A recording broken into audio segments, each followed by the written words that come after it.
जो project RERA में registered है उसको अगर एजेंट ने बेचना है तो उसको अपने आप को रजिस्टर कराना पड़ेगा रेरा के यहाँ।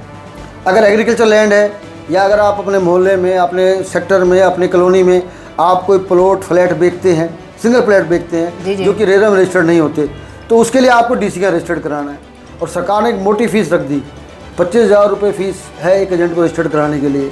तो लगभग देखा जाए तो 16 करोड़ रुपये हरियाणा सरकार ने इन एजेंट से इकट्ठा किए। जबकि एजेंट की इन्होंने अभी फीस, बल्कि मेरी बात देखिए, मई 24 में तो उन्होंने हरियाणा सरकार ने फीस बढ़ा दी।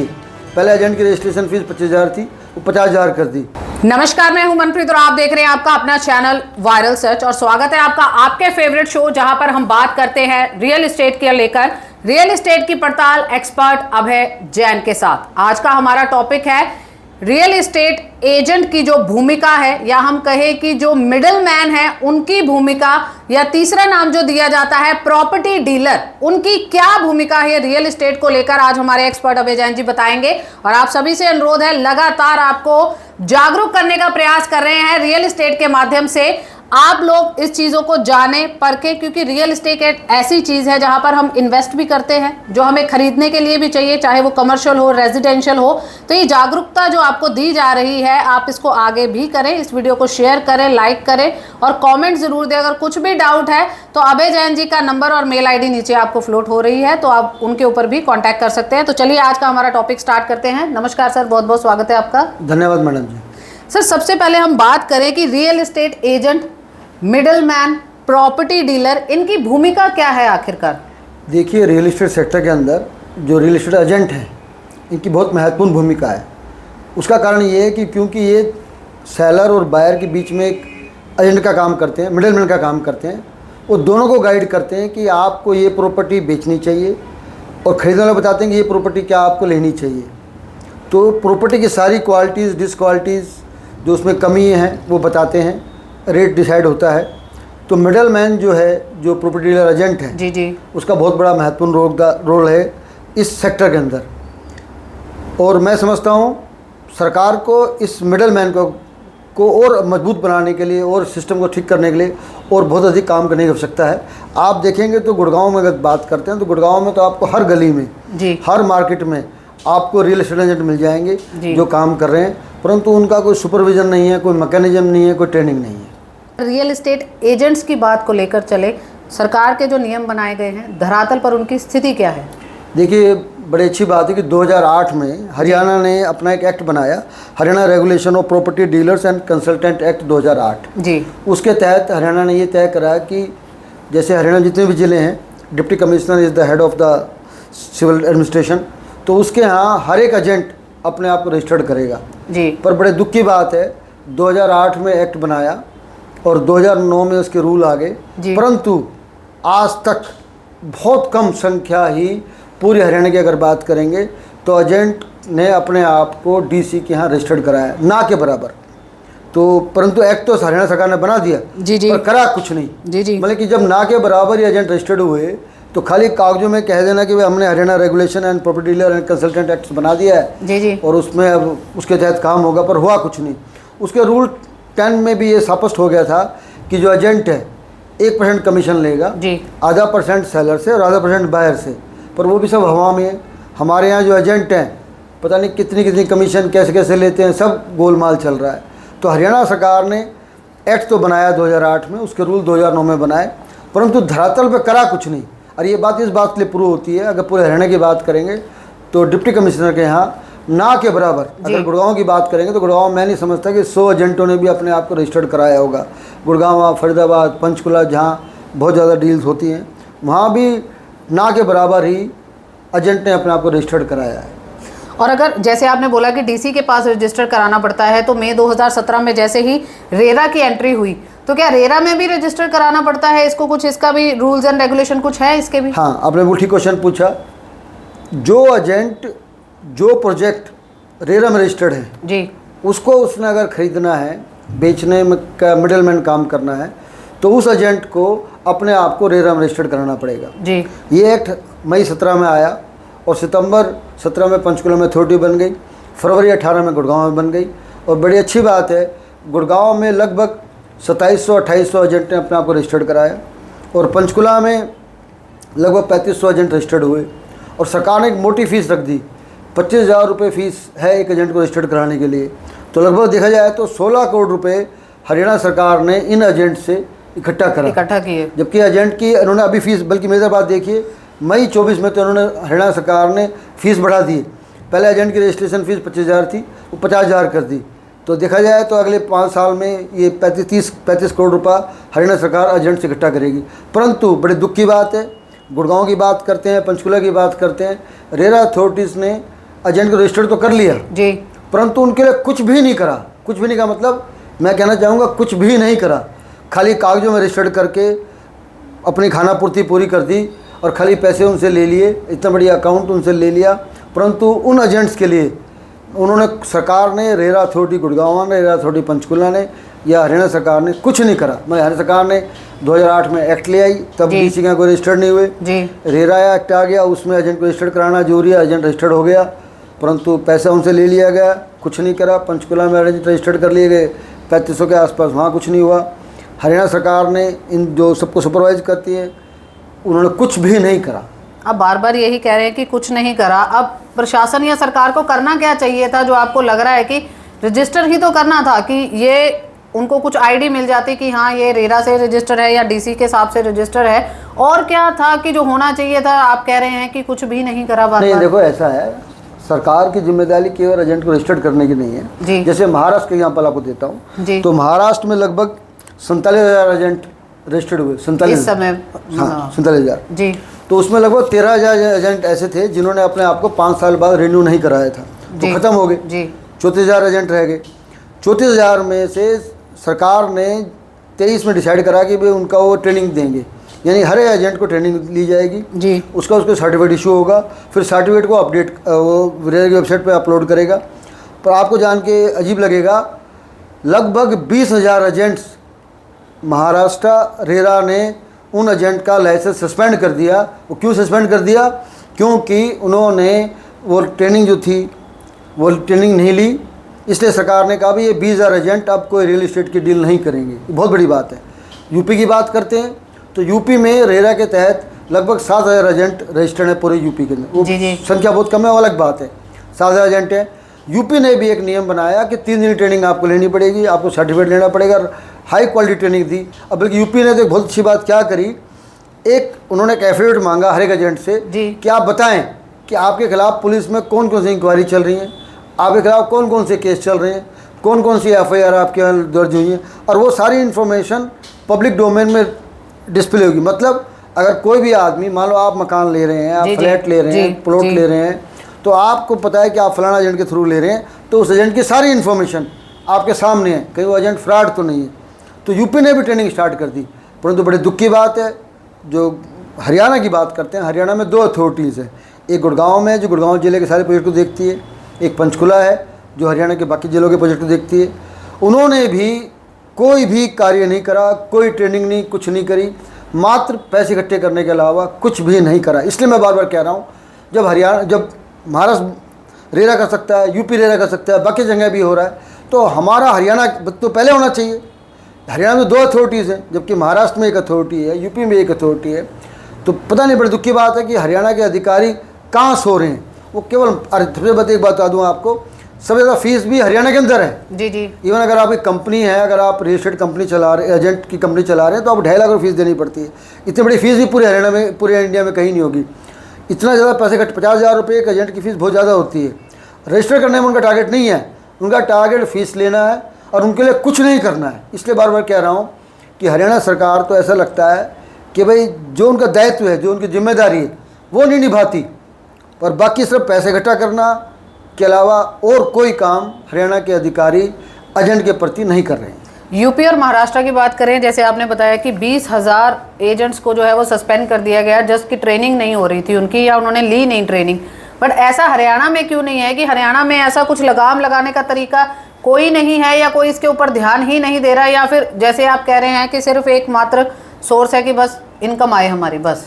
देखो, बड़े दुख की बात है, हरियाणा में जो अथॉरिटीज़ हैं, हरियाणा देखें तो जो 2008 में जो एक्ट बना था, जिसके तहत डीसी के यहाँ रजिस्टर्ड करना है जी, वो भी ना के बराबर है जी।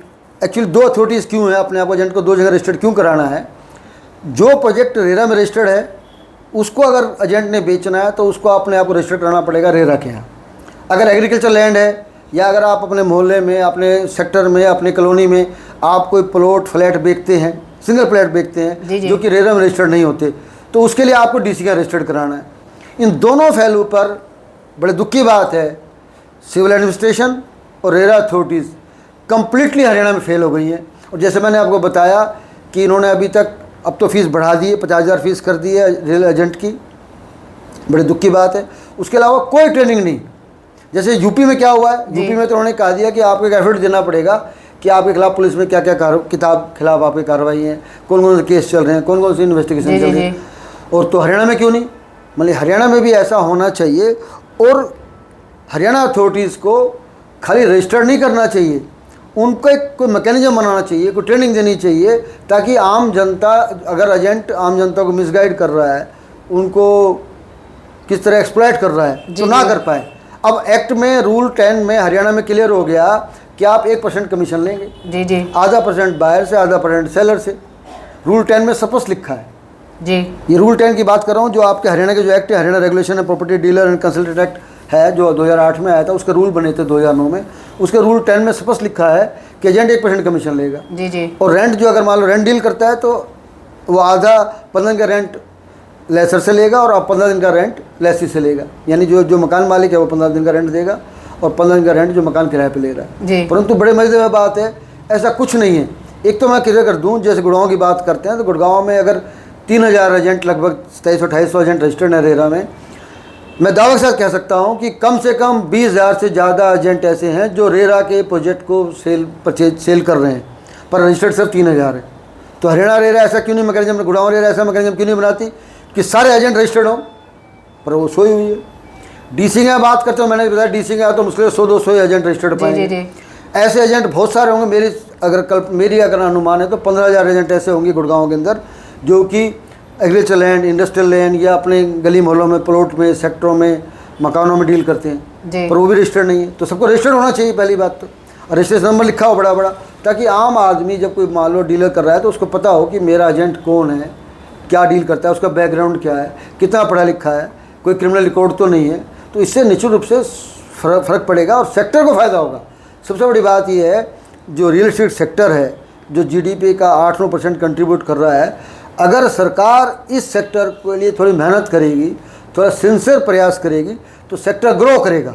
परंतु बड़े दुख की बात है, गुड़गांव के RERA authorities, civil administration, DC साहब, अब डीसी साहब ने एक बात और करी है, अब डीसी साहब अपने आप रियल एस्टेट एजेंट को रजिस्टर नहीं करते, उन्होंने अपनी वो पावर कंसर्न SDM को ट्रांसफ़र कर दी। अब वो पर भगवान नाम मालिक है, पर ऐसा हो क्यों रहा है, वो भी सब फॉर्मेलिटी से पूरी हो रही है, गंभीरता से इस डायरेक्शन में कोई काम नहीं हो रहा। व्यूवर्स की जागरूकता के लिए एक चीज़ जानना चाहेंगे कि जिस तरीके से अगर रेरा में हम चेक कर सकते हैं उनकी वेबसाइट पर जाकर कि अगर ये रेरा में प्रोजेक्ट रजिस्टर है या नहीं, हम वो देख सकते हैं। तो ऐसा ही एजेंट्स के लिए भी है कुछ ऐसा प्रावधान कि हम यहाँ पर जाकर देख सके कि ये एजेंट जो है वो रजिस्टर है या नहीं है, या फिर फ्रॉड है, कैसे पता लगेगा? हाँ, यार बहुत अच्छा क्वेश्चन पूछा जी।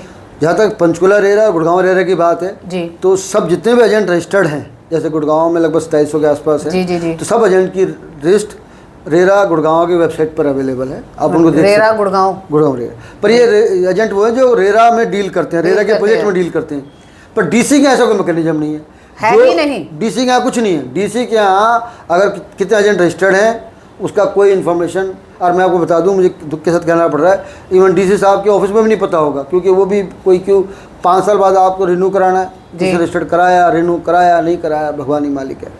ऐसे पंचकुला की बात करते हैं तो पंचकुला में लगभग 3500, क्योंकि पंचकुला पूरे हरियाणा के गुड़गांव जिले को छोड़ के बाकी जितने भी जिले 21 जिले हैं उनमें जो एजेंट है उनको रजिस्टर्ड करता है। रेरा के प्रोजेक्ट की बात करें जी, तो वहाँ भी 3500 लगभग एजेंट रजिस्टर्ड हैं, उनको भी आप देख सकते हो, उनका भी डिटेल है।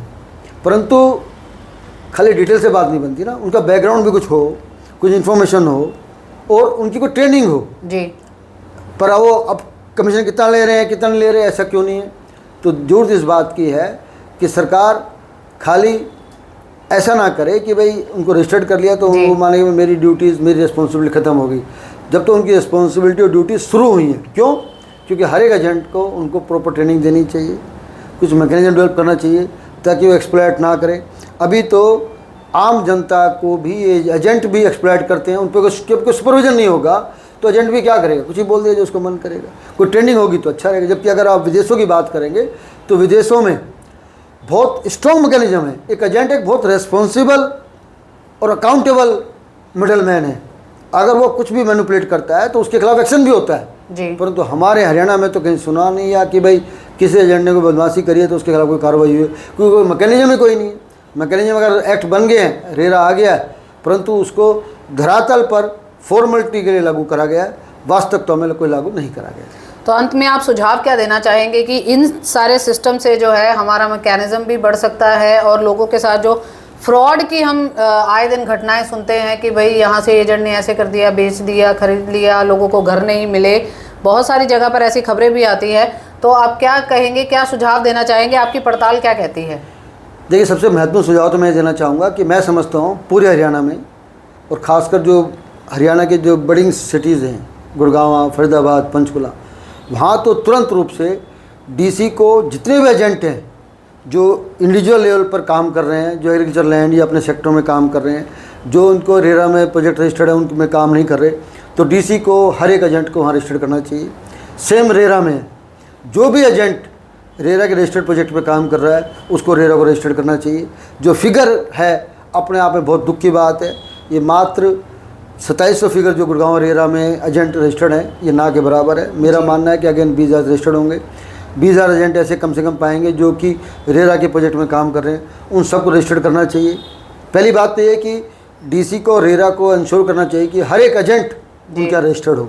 नंबर 2, जैसे यूपी में करा है, वहाँ एक फॉर्म है जहाँ हर एक एजेंट को अपना क्रिमिनल बैकग्राउंड भी बताना है, कोई अगर है तो, कोई इसके खिलाफ एफआईआर तो नहीं है, कोई पुलिस में कार्रवाई तो नहीं चल रही, कोई कोर्ट में केस तो नहीं चल रहा है। ऐसे गुड़गांव में भी, ऐसा हरियाणा में भी ऐसा होना चाहिए कि हर एक एजेंट अपना बैकग्राउंड बताए और अपनी क्वालिफिकेशन ही बताए। बड़ी दुख की बात है, एजेंट की जो हरियाणा डीसी का रजिस्टर्ड है होता है कोई एजेंट, या गुड़गांव रेरा में कोई रजिस्टर्ड होता है, पंचकुला रेरा में रजिस्टर्ड होता है, कहीं पर भी ये कॉलम कोई है ही नहीं क्यों लिखे कि उसकी क्वालिफिकेशन कितनी। ये बड़ी दुख की बात है। क्वालिफिकेशन मतलब पढ़ाई का तो कोई महत्व दिया ही नहीं, मैंडेटरी नहीं है, कोई कॉलम ही नहीं है, पढ़ाई का तो कोई महत्व ही नहीं दे रखा कि भाई कोई पढ़ाई, एक्चुअली पढ़ाई को मैंडेटरी ना करो, पर ये तो बता दो कि आम जनता को भाई ये इतना पढ़ा लिखा है। जी जी जी, मतलब कोई कॉलम ही नहीं लिख रखा, बड़ी दुख की बात है। दूसरा, जितने एजेंट भी रजिस्टर्ड हों उन सबको प्रॉपर ट्रेनिंग होनी चाहिए जी। ट्रेनिंग की सेंस में उसको बताया जाए कि भाई एग्रीमेंट टू सेल ये होता है, बिल्डर एग्रीमेंट ये होता है, आप कितने दिन में रजिस्टर्ड करानी है, कन्वेंस डेट क्या होती है और कैसे होगी, कितना उस पर खर्चा आएगा, कितना उस पर स्टैम्प ड्यूटी आपको देना है। तो सारी जानकारी अगर उसको ट्रेनिंग दी जाएगी एजेंट को तो निश्चित रूप से वो बायर को भी, सेलर को भी प्रॉपर गाइड कर पाएगा।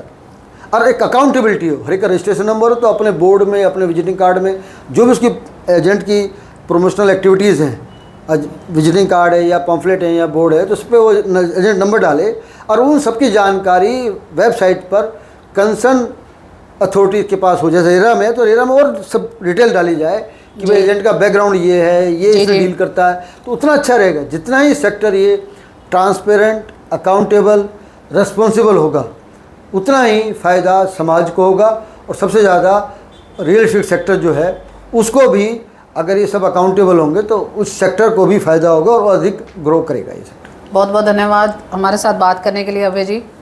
तो ये थे हमारे साथ अभय जैन जी, जिन्होंने बताया कि रियल एस्टेट एजेंट की भूमिका क्या है हरियाणा में और क्या कुछ कमियां हैं जो सरकार अगर पूरा करे तो और भी बेहतर हो सकता है हमारा रियल एस्टेट सेक्टर, क्योंकि ये ऐसी चीज़ है जिससे कोई भी अछूता नहीं है। घर हो, दुकान हो, मकान हो, किसी को कुछ भी लेना है तो रियल एस्टेट से सीधा सीधा वो कनेक्ट हो जाता है। हम गुजारिश करेंगे जो सरकार है, प्रशासनिक अधिकारी हैं या डीसी साहब हैं, उनसे स्पेशली अनुरोध है कि अगर रेरा की साइट के ऊपर एजेंट्स की इंफॉर्मेशन डली हुई है तो डीसी साहब आपके साइट पे कोई इंफॉर्मेशन क्यों नहीं डली हुई। फिर हम खबरों में आए दिन सुनते हैं कि यहाँ पर इस एजेंट ने ये घपला कर दिया, या हम बात सुनते हैं कि ये इतने का फ्रॉड करके वहाँ से चला गया। तो फ्रॉड का कहीं ना कहीं जो कारण है, या फिर हम कहें कि उसके पीछे उसको करने देने का कारण जो है वो आप लोग हैं। अगर यही चीज़ें अच्छे प्रॉपर तरीके से रजिस्टर हों तो शायद आम जनता भी वहाँ पर जाकर देख सके, परख सके कि क्या वो व्यक्ति सही है जिससे वो घर, मकान, दुकान कुछ ले रहे हैं। तो इसी तरीके से लगातार हम आपको जागरूक करने का प्रयास करते हैं। अगला टॉपिक है, चुनावों का समय चल रहा है, विधानसभा के चुनावों की बात चल रही है, तो विधानसभा के चुनावों का सीधा सीधा असर रियल एस्टेट सेक्टर पर क्या पड़ेगा, कैसे पड़ेगा, ये हमारा अगला टॉपिक होगा। और जैन साहब हमारे साथ होंगे, जहां पर हम पूरा डिस्कशन करेंगे कि क्या चुनाव भी प्रभावित करते हैं पूरे तरीके से रियल एस्टेट सेक्टर को। आप सभी से अनुरोध है, कुछ भी डाउट है, क्वेरी है, कमेंट जरूर कीजिएगा।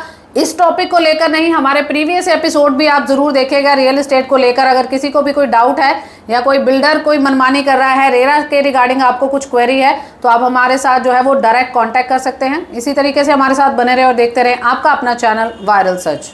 अब होगी वायरल सर्च पर रियल एस्टेट की पड़ताल एक्सपर्ट अभय जैन के साथ। देखना ना भूले हर महीने के ऑल्टरनेटिव सैटरडे। ज्यादा जानकारी के लिए संपर्क करें 9810009988 या फिर ईमेल करें abhaygurgaon@gmail.com। आज ही लाइक और सब्सक्राइब करें गुरुग्राम का सर्वश्रेष्ठ web news channel viral search.